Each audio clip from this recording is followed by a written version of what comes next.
The American Civil War, fought from 1861 to 1865, was not only the nation's deadliest conflict, it was a turning point in its identity, politics, and future. The war's devastation left deep scars, cities in ashes, families divided, and a South struggling to recover from economic ruin. But when the guns fell silent, new questions emerged. How would the South be rebuilt? How would 4 million formerly enslaved Black Americans find their place in society? And what would become of the political relationship between the former Confederate states and the Union? The period that followed, Reconstruction, was complex, contentious, and at times violent. Its story is one of clashing visions, political showdowns, and profound constitutional change. Let's get started.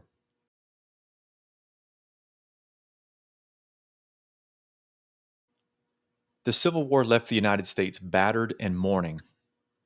Over 3 million men fought in the war, and 500,000 died, about 2% of the entire population, and just as many were seriously wounded. The destruction in the South was staggering. During Sherman's march from Atlanta to the sea in late 1864, the Union Army destroyed railroads, factories, farms, and cities. By the war's end, two-thirds of the Southern railroads and at least one-third of its livestock were gone. Cities lay in ruins, and the Confederate economy was in collapse. Reconstruction had to answer three urgent questions. What was the political and legal status of the former Confederate states? How would formerly enslaved people be integrated into American society? And lastly, how should the war torn South be rebuilt? Initially, the federal government's focus was on readmitting the South into the Union. Even before the war ended, Abraham Lincoln began shaping a lenient path toward reunion. On December 8, 1863, he announced the 10% plan. When 10% of those who had voted in 1860 took a loyalty oath, that state could form a new government, so long as it was Republican in form, recognized the permanent freedom of enslaved people, and provided education for the newly freed. This approach appealed to moderates but angered radical Republicans in Congress, who wanted harsher terms for the South. In 1864, they passed the Wade-Davis Bill, requiring a majority loyalty oath and barring ex-Confederate officials from voting.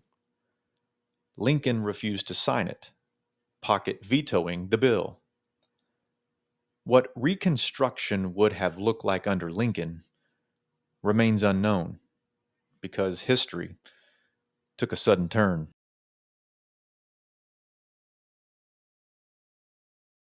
After visiting the fallen Confederate capital of Richmond on April 5, 1865, Lincoln returned to Washington.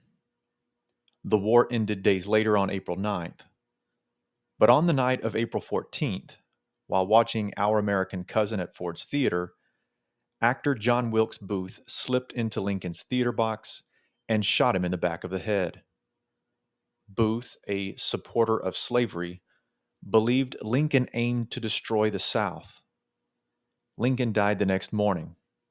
His vice president, Andrew Johnson, suddenly became president.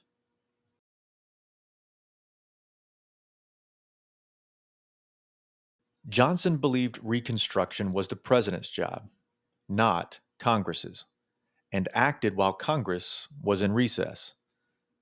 His plan called for the Southern states to withdraw recession, swear allegiance to the Union at a higher rate, mind you, than Lincoln's, and to ratify the 13th Amendment abolishing slavery.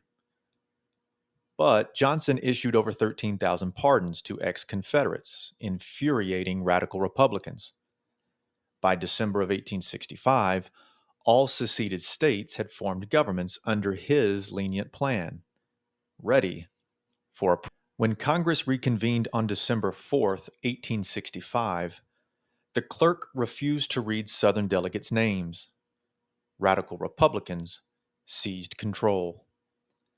In February of 1866, they passed the Civil Rights Act of 1866, declaring Black Americans citizens and safeguarding their property rights.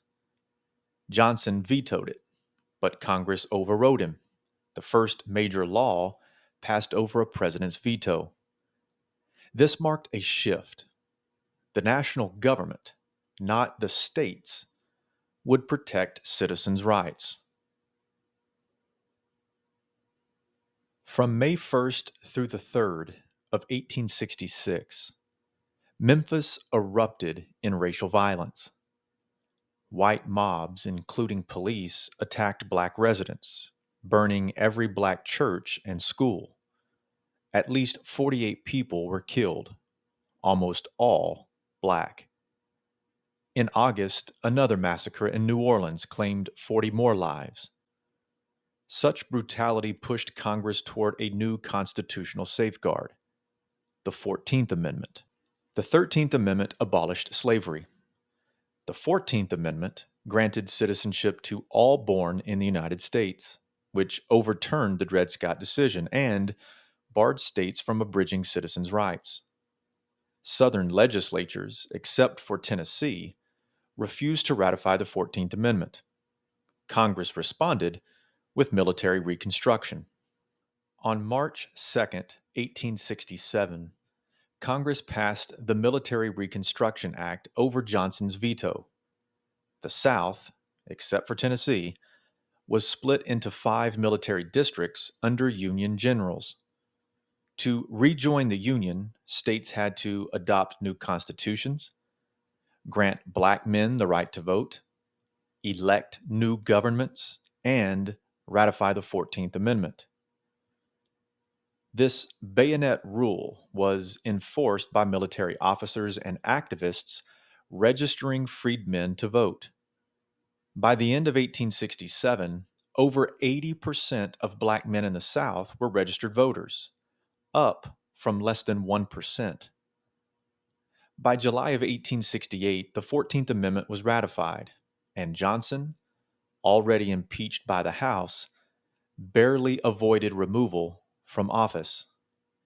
With most Confederate states restored, the presidential race pitted Republican Ulysses S. Grant against Democrat Horatio Seymour. Despite violence and intimidation from white supremacist groups, 500,000 black men voted. Grant carried every southern state except Georgia and Louisiana.